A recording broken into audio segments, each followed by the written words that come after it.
Good afternoon and welcome to this workshop, Greening Your Event or Programme. My name is Salome Wagaini and I'm Programme Manager here at Season for Change. So I'll just set up this meeting with a bit of housekeeping for everybody. So this is a meeting which is wonderful. We can sort of see and interact with each other a bit more than on a webinar. Your mics and videos, your mics should have been turned off. Please use the chat function for any questions you have throughout. If you have any technical difficulties, we have a brilliant tech host in Days Hale, and they're on hand to help resolve them. So if you could use the chat function to flag any issues and select tech host, Days Hale. Otherwise, all messages will be defaulted to everybody, so you can see it. This session is being captioned, so to take to be able to use that, on the bottom right of your screen, you should be able to see a subtitles button next to the share screen. Please use this to view the captions, and also there's a option to view the whole transcript in case you've missed anything.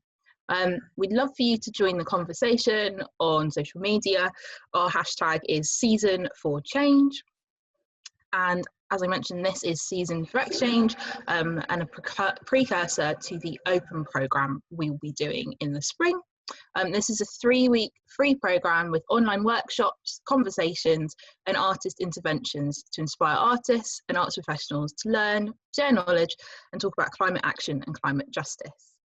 The project is led by Arts Admin and Julie's Bicycle, delivered in collaboration with partners nationwide and supported by Arts Council England and Paul Hamlin Foundation. So, Chiara, over to you.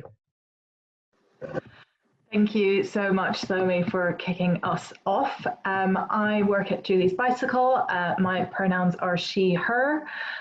Thank you to everyone who is tuning in today to Greening Your Live Event or Programme as part of Season for Exchange.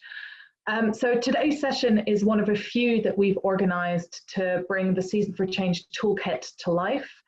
Our vision for Season for Change has always been to create this moment where creative events and projects celebrating the environment and inspiring urgent and inclusive action on climate change happen up and down the country, all sizes, all art forms, all places. So this session today is really meant to inspire and guide you to think about how we shape those events and projects so that the how of the season reflects the why. What it is not necessarily today is a look at how you shape an environmental strategy for your whole organization. So my colleague Will is running a session on Monday, also as part of Season for Exchange, which is called Workplace Climate Action in a Time of Flux, that you can sign up to. And it's also not a detailed session on environmental management for sort of festivals and major outdoor events. Julie's Bicycle and Vision 2025 are running some webinars in November and December that speak to that a bit more. So again, if that's what you're looking for, I highly encourage you to check out those as well. And of course, the kind of slightly unspoken but always present thing is that the pandemic at the moment, of course, means that we still don't know what our events and projects are going to look like in the next months. But hopefully today is going to leave you with some key principles to take away that are going to feel relevant no matter how big or small the production or project you're working on is and what shape it's going to take. So the way this is going to work, the first part is quite presentation based, and then towards the end we're going to give a bit more of an opportunity to ask questions and hopefully to put some of you into breakout groups as well and have a bit of a discussion. So for now I'm going to share some slides. Bear with me. Brilliant. And hopefully everyone can see those. So for those of you tuning in who don't know us, who've maybe come via other avenues, Julie's Bicycle is, alongside the brilliant Arts Admin, one of the two main coordinating partners of Season for Change. Our objectives as Julie's Bicycle are that the arts and culture are net zero carbon and restore nature, that they inspire public action on the climate and ecological crisis, and that justice underpins the cultural transition.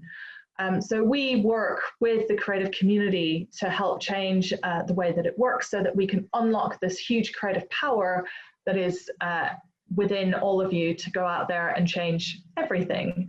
And so that's what we've been doing for the last 13 years, bringing people together around shared issues, helping to discover and share research, learning, skills, tools for how to take environmental action, co-creating projects, helping to translate what we know into hopefully helpful policy change, and really advocating for the huge role that we know that the arts can have in shaping a greener and better and fairer world. For us, what we do and what we say are completely connected. So this idea that we have to do both. We have to reduce our impact and we have to push for change. The way that we run an event or a project or a space or venue can communicate just as much as its themes or the things that we say about it. And we feel quite strongly about that. So, you know, the decisions that we make when planning something are going to carry through to the audience experience and the way people encounter our work and what we say. And a lot of the time, the decisions that we make about how we shape our events and spaces and projects are also going to shape the choices that audiences and the people participating in our work have available to them, and how easy or hard it is for them to do the environmentally lower impact thing. So what you're doing when you're taking action is you're kind of contributing to 100 hopeful acts and helping others do the same.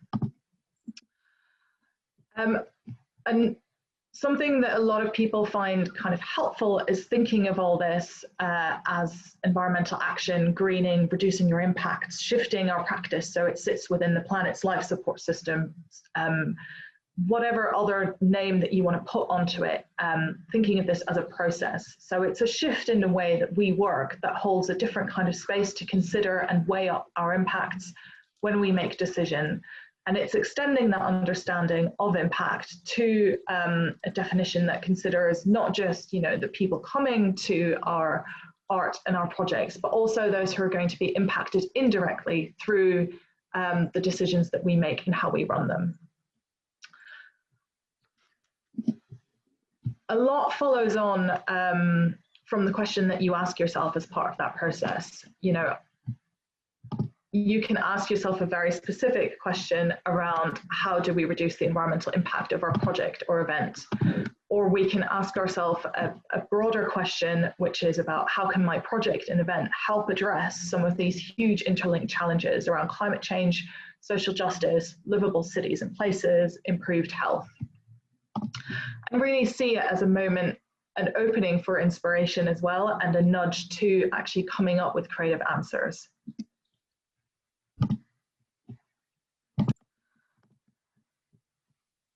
Bicycle has kind of come up with these 4 areas that can be helpful to shape thinking in practice, moving from commitment, so making a decision that you're going to address your impacts and sort of following that decision where it leads you, to understanding, collecting the information and knowledge and data, measuring your impacts, understanding where you can make a difference, improvement, and then communication. So taking those through one by one. So commitment looks like making sure that managing the environmental impact of your event or project is a shared priority that's understood by everyone who's working on it from the start. And that means, you know, making space for it on the agenda in planning meetings, embedding it in decision-making processes, setting shared expectations for everyone working on the project. For larger productions and events, it probably looks like including some environmental commitments in contracts or job descriptions, or designating a green champion or a sustainability coordinator. And it can also be helpful to agree and set out any environmental commitments your project or event is going to make. If things seem quite overwhelming, what some people have found is that it can open a lot of doors if you choose to focus on one area. So you sort of go, actually, you know what, the biggest issue for us where we are is going to be around travel. So let's do everything that we can this year to address that. And over time, you'll sort of push yourself to make more and more different commitments. And also looking at considerations like budget. Again, it depends on the scale of your event, but, you know, is there a specific line around environmental management, or how do decisions around where money gets spent get made? It can also be helpful at this point to write down a memo or a statement of intent, kind of summarizing your commitments that you can share with partners and suppliers. The second area around understanding, so focusing on what you want to achieve and how it links to the content of your event or your project. So part of that is developing your understanding of what a greener event or production can look like by reading guides, case studies from others, asking your team or collaborators for ideas, understanding where you can make a difference and thinking about your work in the context of this big picture. And some of the maybe behavior changes that we want to help shift within wider society.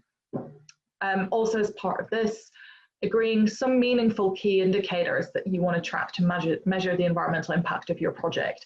Again, what that looks like is really going to depend on the size and scale of your project, whether it's audience travel, business travel, things like energy use, materials bought.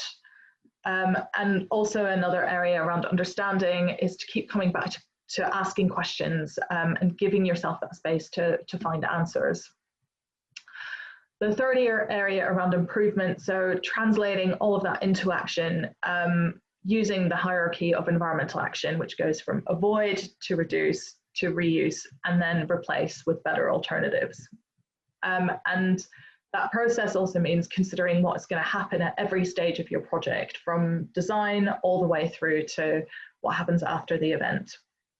And lastly, communicating, so sharing that story about what you're doing with your crew, your artists, your partners, with the people coming to the show.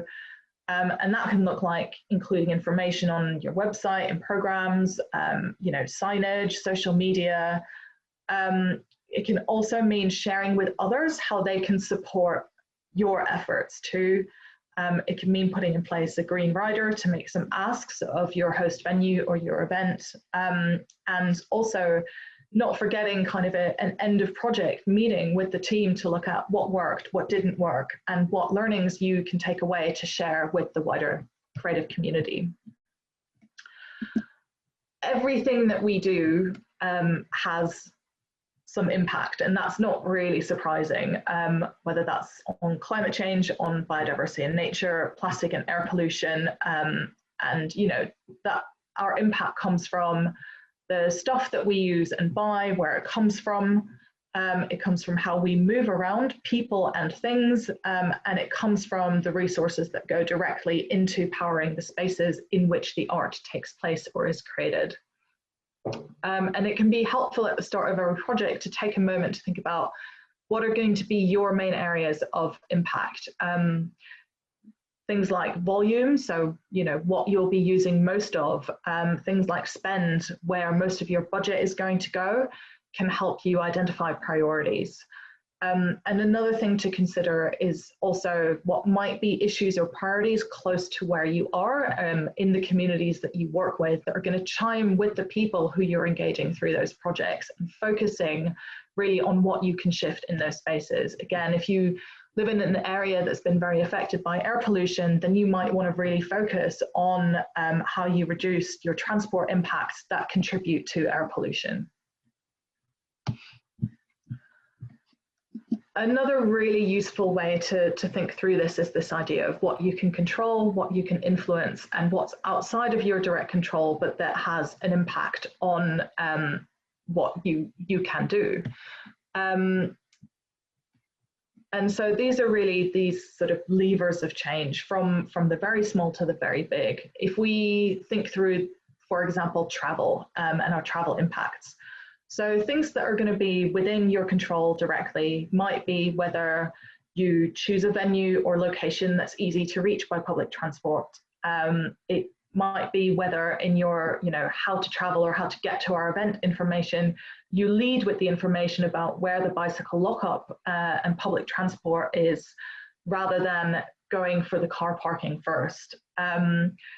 What's in your control is whether your budget allows artists to take the train, whether you time a performance to finish in time for people to take public transport home.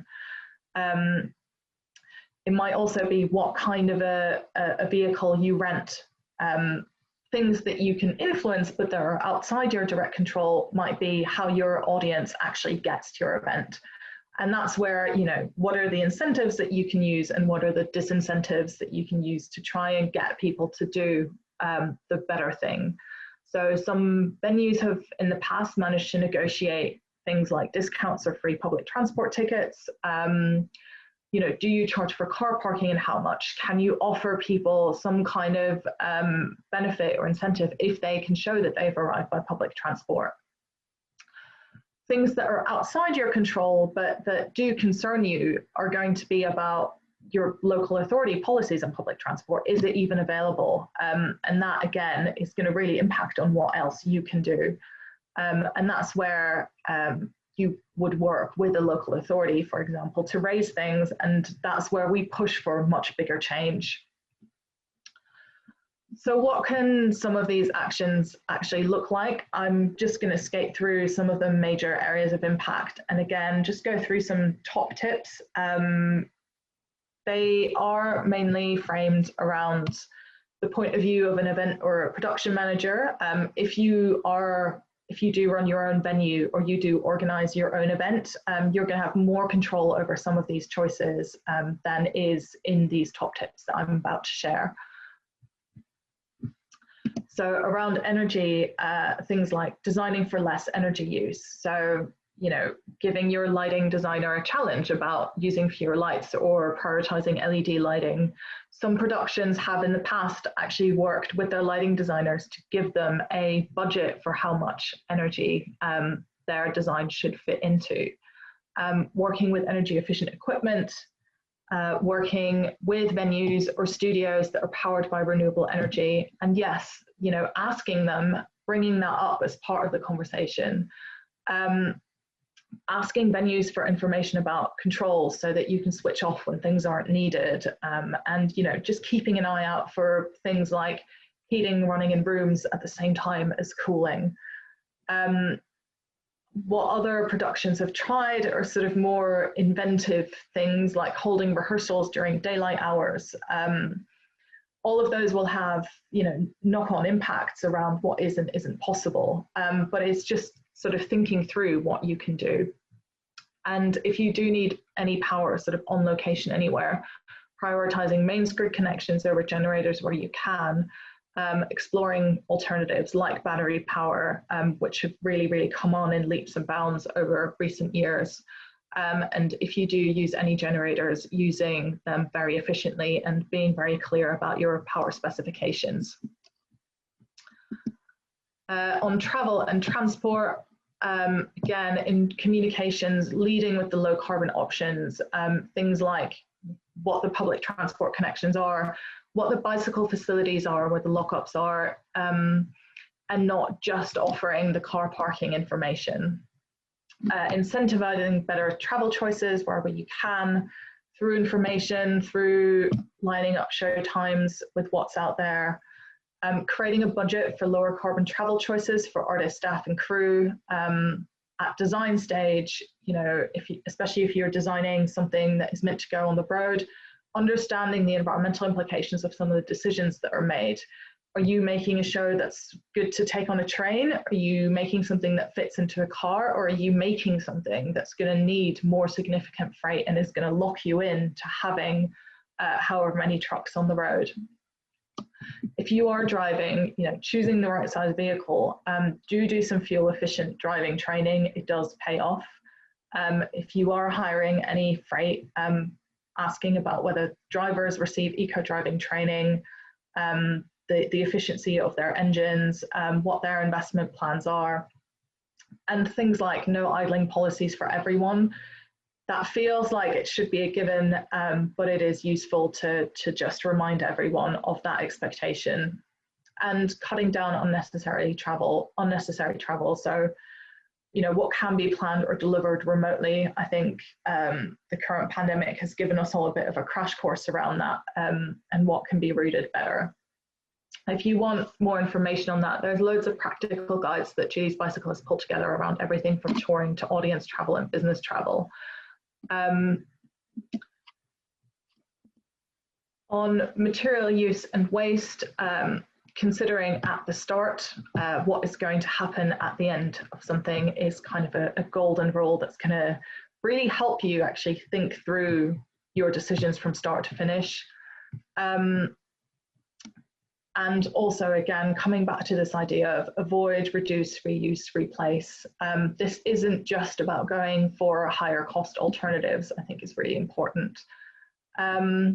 So using less or designing for using less, prioritizing materials for sets, costumes, exhibitions, event designs, prop, programs, equipment from in that priority order, reused, reclaimed, rented, secondhand sources with recycled content, or if you are buying something made from environmentally preferable material. And ask your suppliers questions if they're offering you something that comes with slightly wishy-washy, you know, this is super eco-friendly claims, but without breaking down what that means.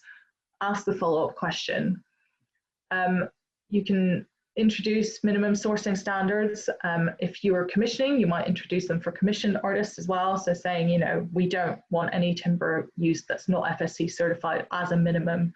And within that, you can also consider, or should also consider, social standards and healthy materials. So at the end of any production, reducing, reusing, repurposing, recycling, and having a plan to stuff afterwards, especially for larger pieces. You know, can we encourage a shift that is to build for disassembly, so using screws rather than glue? Using existing sharing networks, there are loads out there up and down the country, scrap stores, free cycle, and so on and so forth, and serving food and catering in reusable crockery if possible, or working with your waste management company to identify a good alternative. On food and drink, reducing food waste, again, always first reducing, and you can do that through reducing portion sizes, making sure you review numbers, and finding ways to redistribute. Ensuring anyone who comes to any event or project that you hold has a choice of more environmentally friendly food options. So making sure there are vegetarian and vegan options on the menu, or even taking a stand by going completely meat and fish free, as more and more events are doing. Prioritizing seasonal produce, working with others that share those values, that use seasonal produce, organic, fair trade, certified, and have sort of minimum standards, and limiting the use, again, of single-use plastics and other packaging. Everyone really does have a role to play, and there is lots and lots of help. So this has been a super whistle-stop tour, but there are lots of other guides out there. There's the Season for Change toolkit, which actually links out to everything else that there is. And there's sort of more specialist guidance, like the Living Symphonies team produced a toolkit for planning and producing artworks in the natural environment, because they created this sound installation in a forest and worked basically to summarize what they learned from doing that to share it with everyone else who's planning similar projects. Before I move on to a few brilliant stories from the sector, I know it can be quite overwhelming to take in a lot of stuff. So we're going to take just a minute, I think, for everyone. If you're kind of sat there, if you just get up and walk around the room, shake yourself out a bit, and we'll resume in just a minute.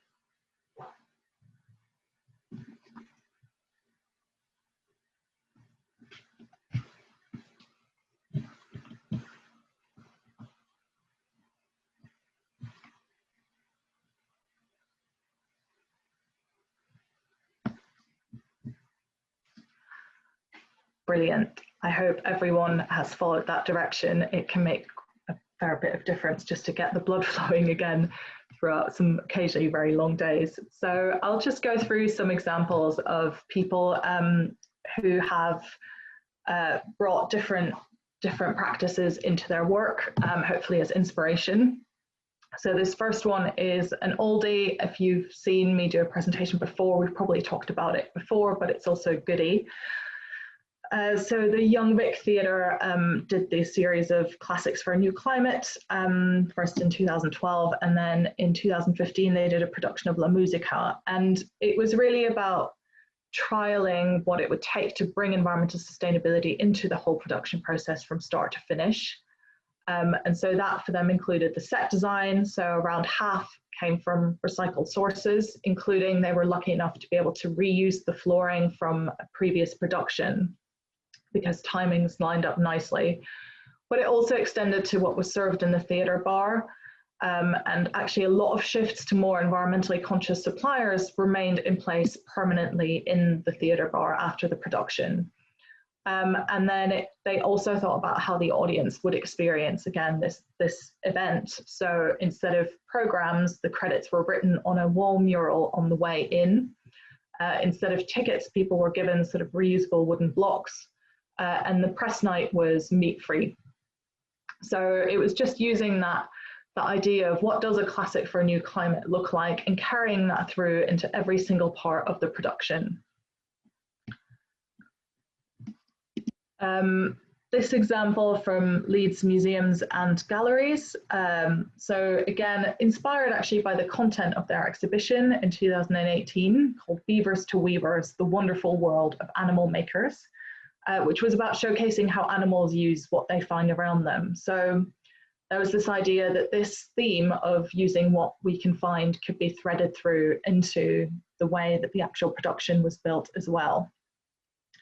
So that included getting recycled paint from a local social enterprise, using recycled and recyclable alternatives to foam board, using old bobbins and cotton reels as plinths, making homemade paper from waste materials as a community activity and actually using that for labels in the exhibition itself.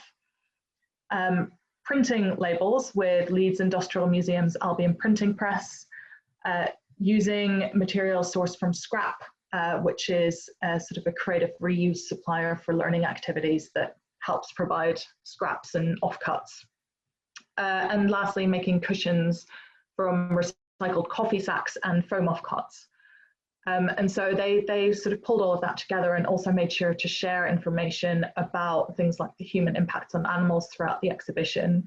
And it won the exhibition won the Museum Association's Museums Change Lives Award for environmental sustainability. Another example that I'll just talk through is actually Julie's Bicycles Creative Green Awards and some of the things that we do for our events. So the Creative Green Awards online this year, sadly, at the end of Season for Exchange, we're doing a digital celebration, but usually we bring together around 100 people from across the arts and try to practice what we preach.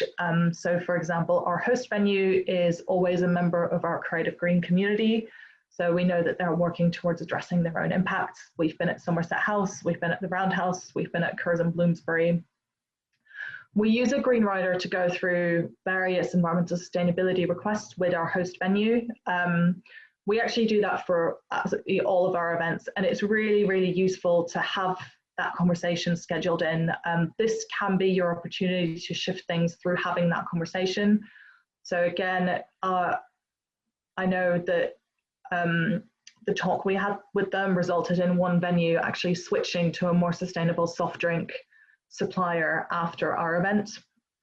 And sometimes as well, things will go wrong. So I think this is something to not take it to heart too much if it does go wrong. So I've shown up at events that we've run where I know that we've had 3 conversations about the need for tap water to be provided in jugs with glasses, and you show up on the day and there's still plastic bottles around, and that can feel quite disheartening. But I think again, this is why the more conversations we have, the more we can normalize some of these things and the more we can raise them with other people as well.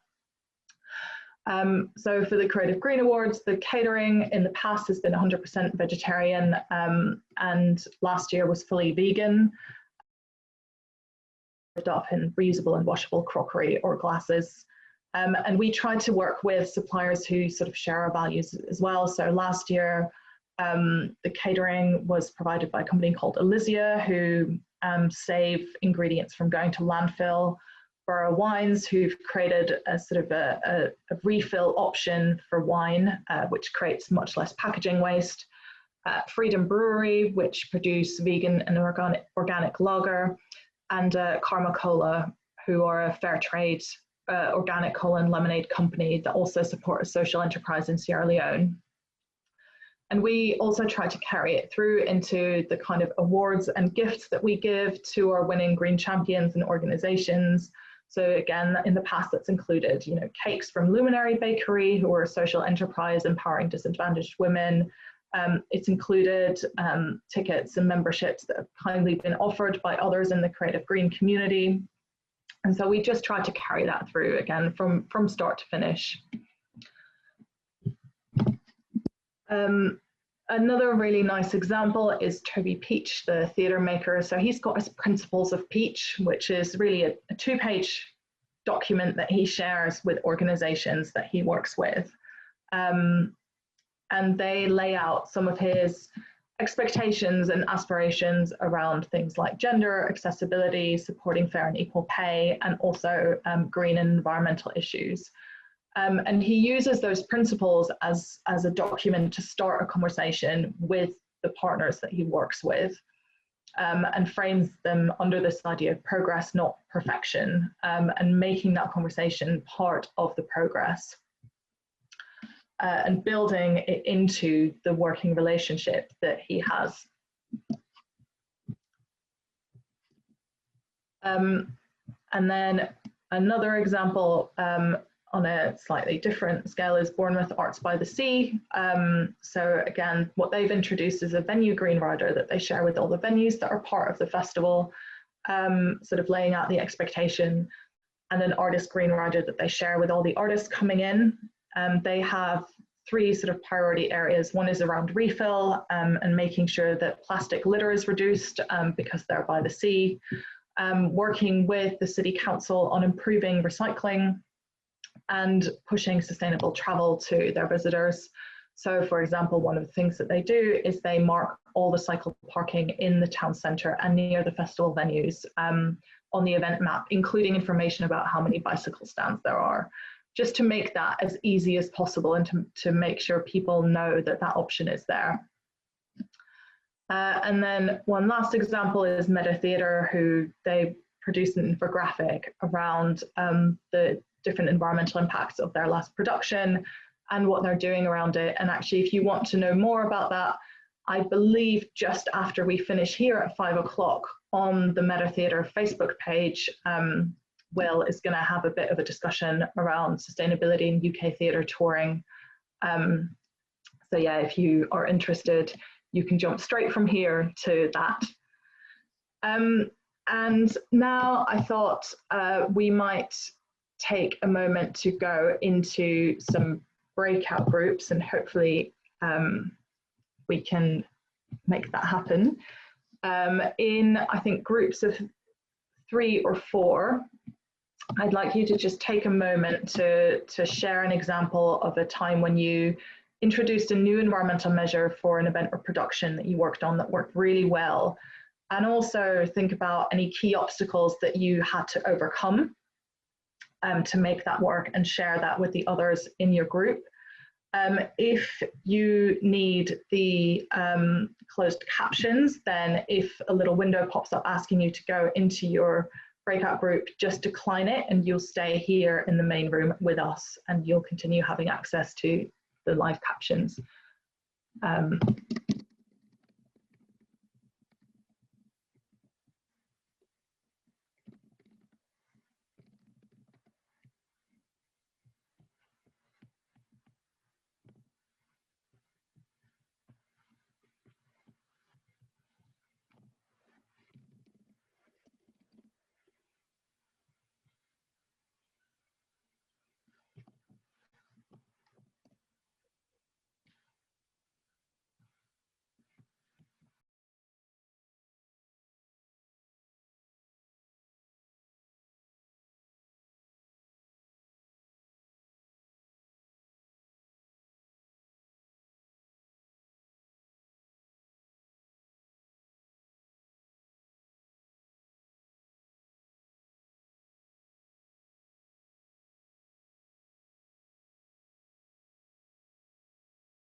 Yes, Alan, your captions are still coming through. Is there anyone who is left here in the main room who wants to take part in the conversation via the captions?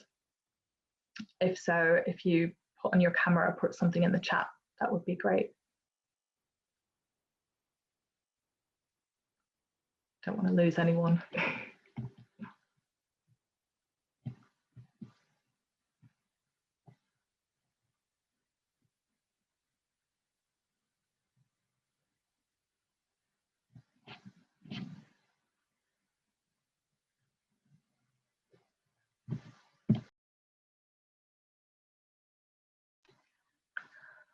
We'll run the breakout groups, I think, for another 5 to 10 minutes.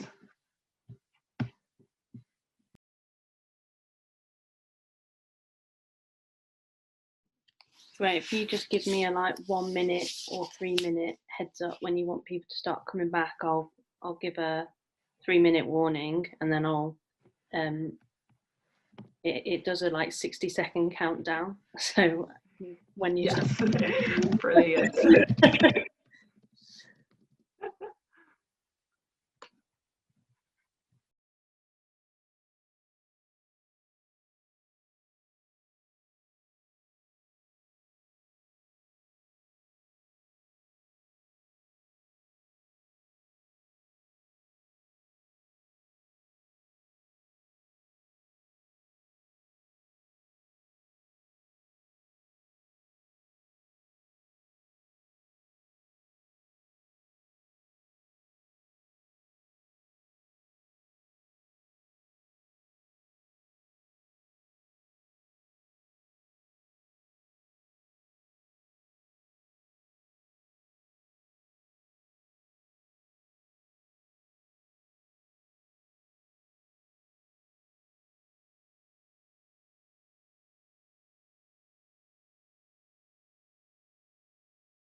Hi, Stephanie, and anyone else who's kind of fallen out of a breakout group. If you want to have a chat with us here, then we're absolutely happy to do that as well.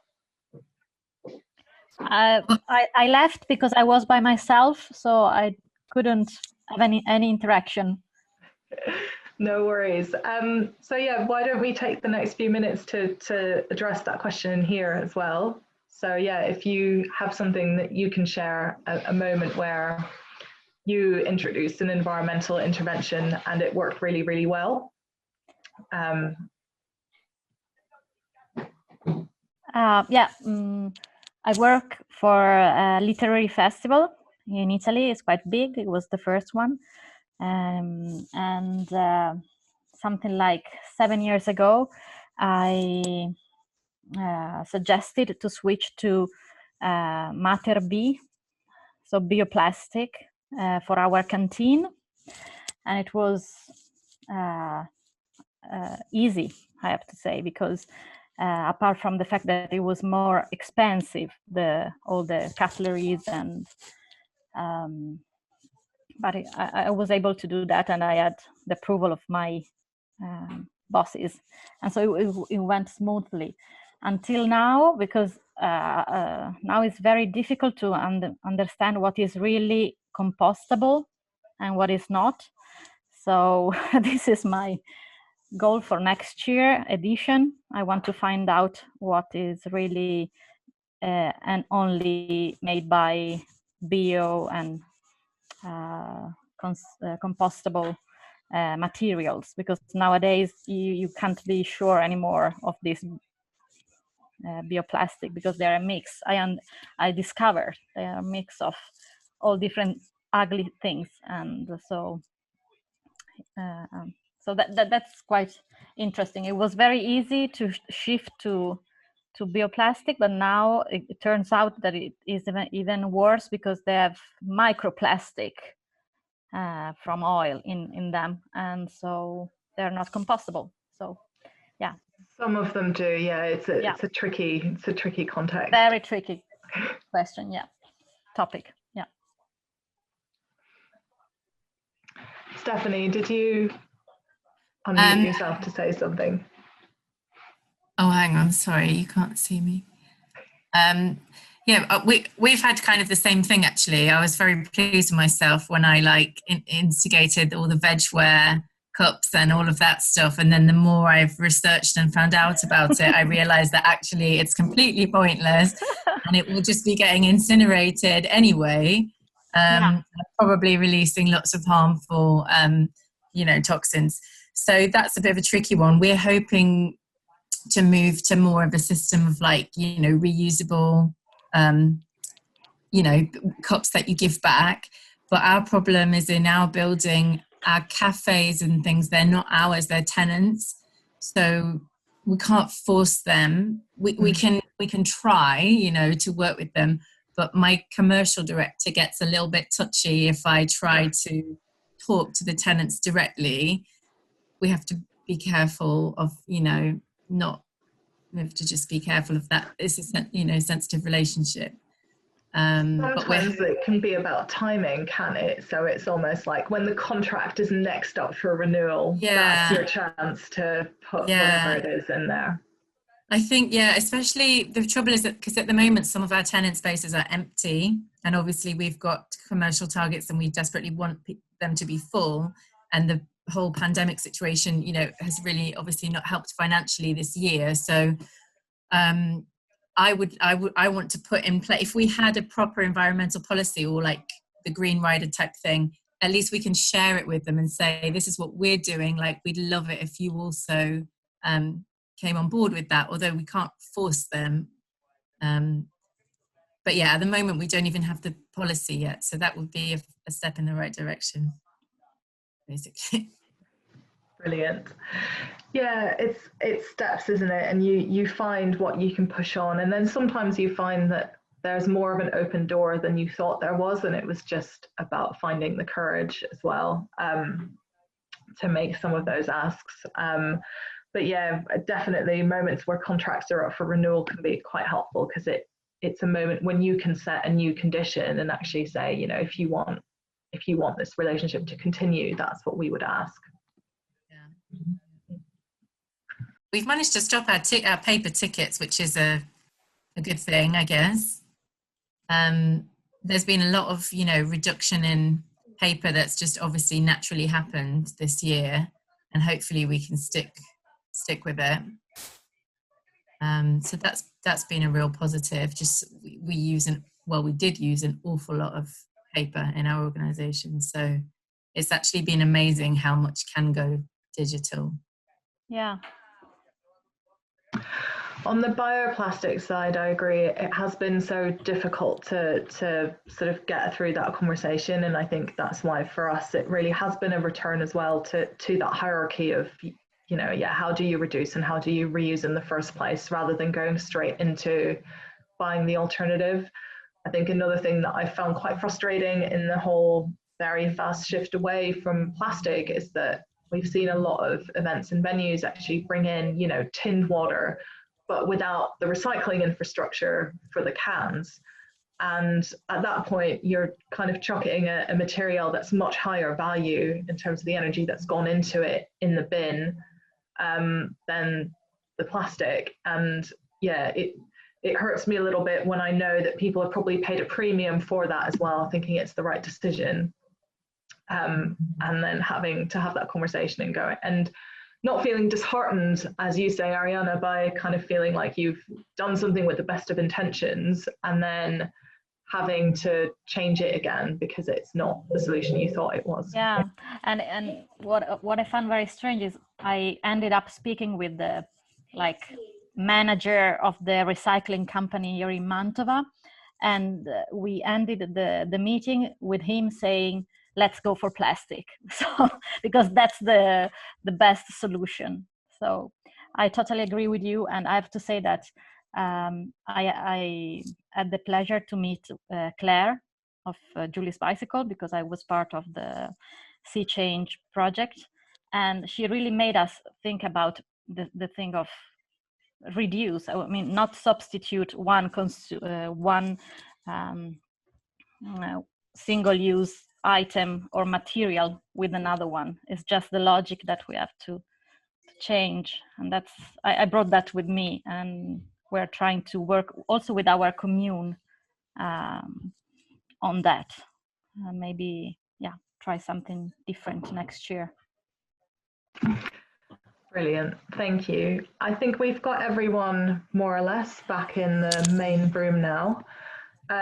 So I hope that was helpful to all of you to exchange a bit of experience and maybe a little bit of frustration as well, or also a bit of inspiration. I know here in our group, we talked about challenges around bioplastics, and actually when you do what you think is the right thing, and then have to unpick that decision later on, and the importance of really understanding where stuff goes based on that. Some of the challenges around kind of commercial imperatives, especially at this moment in time, but also the opportunity that there can be, especially when contracts are up for renewal, if you do have longer running relationships with organizations, to bring up different ways of doing things at those moments of renewal, and how an environmental policy can help, having sort of a written statement can help to take some of your demands and your asks to other people and other partners as well. So for the last kind of 12 minutes, while we're all back in this room, it's really going back to Q&A. Any questions that people have, if you want to share them in the chat, or sort of raise your hand in the chat, as it were. If you just want to type and say, I have a question, then I'll call on you and we can, yeah, discuss that.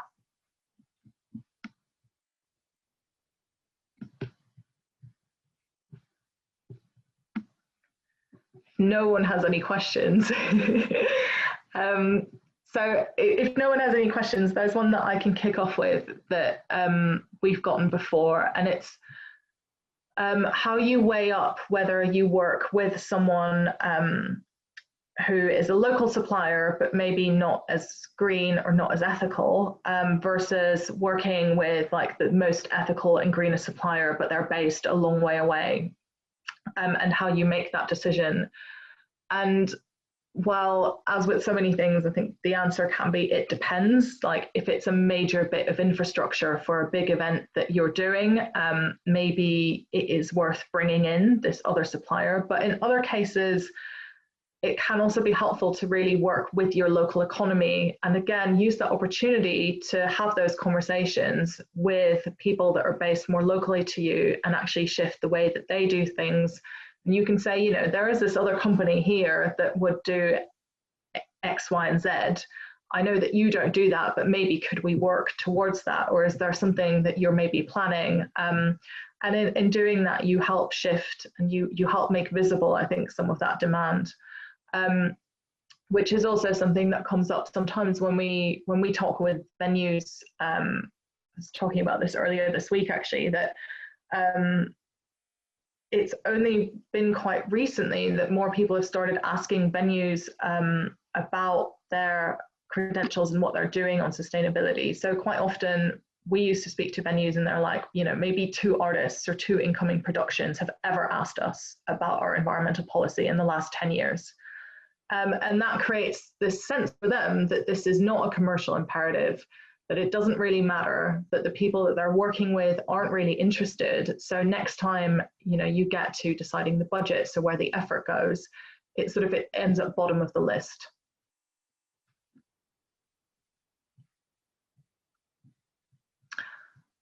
So someone's asking, how do you lobby the management of your office building to be more sustainable when it's gone on deaf ears before? That really depends, I guess, on what size office you are. As with so many things, if you are a larger organization, you have I guess a bit more negotiating power on that. If you are in an office that has lots of other tenants as well, what can help is coming together with everyone else who rents in the same office building, so that rather than you being one person among many who's making the ask, you come together so that you're all making the ask together. Sometimes what can help, it depends on whether you have a personal relationship or are able to have a personal relationship with the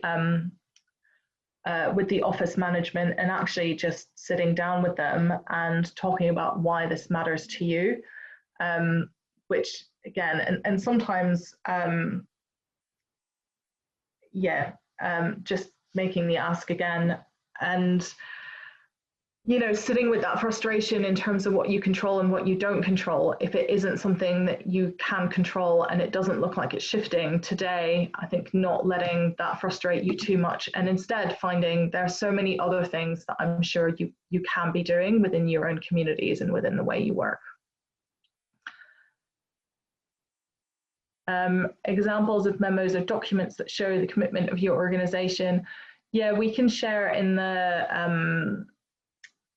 the links that we send around after this, kind of our guides to writing an environmental policy and action plan, and other bits and pieces. Yeah, for sure.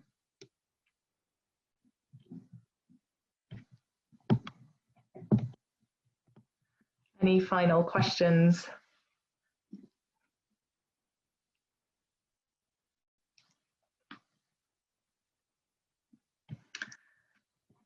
If not, then I think we can start drawing this to a close. Just going to share this again really quickly. So yeah, I think we can draw this to a close with an encouragement for people to get involved in Season for Change. We have the online resources in our Season for Change toolkit. You can join us for the rest for Season for Exchange. We have events pretty much every day for the next 2 weeks, 2 and a bit weeks now. And they range from really practical sessions like this one to social scientists in conversation with artists to really explore how we can play our role in behavior change. And you can sign up to our newsletter, follow us at Join the Season with a little _ #Season for Change. And of course, we encourage everyone to program an event or put on something in February to June next year, themed around the climate crisis, around our relationship to the environment, so that we can promote them as part of the open programme, and have this big coming together of the arts and creative and cultural community, and make visible, I think, all of this amazing work that so many people are doing behind the scenes to shift practice and to take action, and really celebrate that very visibly for people to see, and especially in the run-up to the UK hosting the International Climate Change Talks in Glasgow towards the end of next year. We will share the slides after the event as well, yeah.